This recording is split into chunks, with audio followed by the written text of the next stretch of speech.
A castle in Slovakia is a building that can give goosebumps, because Cachtice is said to have been a silent witness to the massacre of hundreds of young girls by a cruel nobleman. This castle, which was founded in the 13th century, is said to be one of the most horrific human massacre sites in the world. Once upon a time, there was a noblewoman named Elizabeth Bathory who lived in Cachtice Castle in the late 15th to early 16th centuries. She lived with her husband Stephen Bathory, a warlord in the Kingdom of Hungary. However, since her husband often left her at war, Elizabeth began to act strangely. He was said to have sexual deviations, mainly liking people of the same sex and liking to torture local young girls. He is also said to have often tortured the servants in the castle by whipping, beating, and even burning them alive. According to rumors circulating, this woman also adheres to devil worship and witchcraft. When Elizabeth turned 40, she began to worry that her beauty would fade and feared that her husband would leave her as her skin was starting to wrinkle. He then started looking for young girls to satisfy his habit. After finding 4 girls, he tied them over the bathtub. Sadistically, Elizabeth slashed their veins and used the fresh blood that poured into the tub for bathing. Elizabeth, who had lost her mind, thought that bathing in blood would make her stay beautiful and youthful.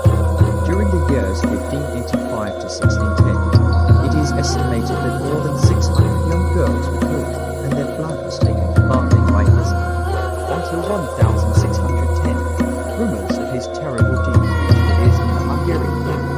The king then sent his deputy, Palatine George III, to investigate the matter.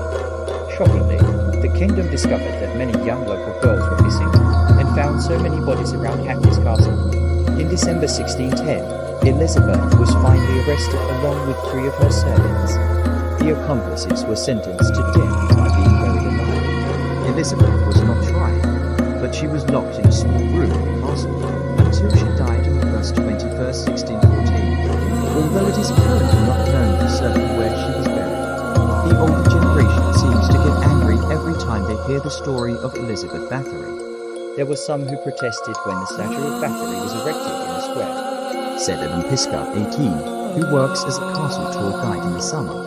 Today, the castle's external walls still stand, but the original cellars that have witnessed immense pain and suffering are now used to store several barrels of wine. Ghost Parada, one of the high-quality wine companies, wants to give travelers the opportunity to taste their wine with a different sensation. Some of his bottles of wine bear the Bathory blood label. The brand was discontinued in 2010, but after pressure from customers, it was reintroduced in 2014, along with a special vintage event on the 400th anniversary of Elizabeth's death.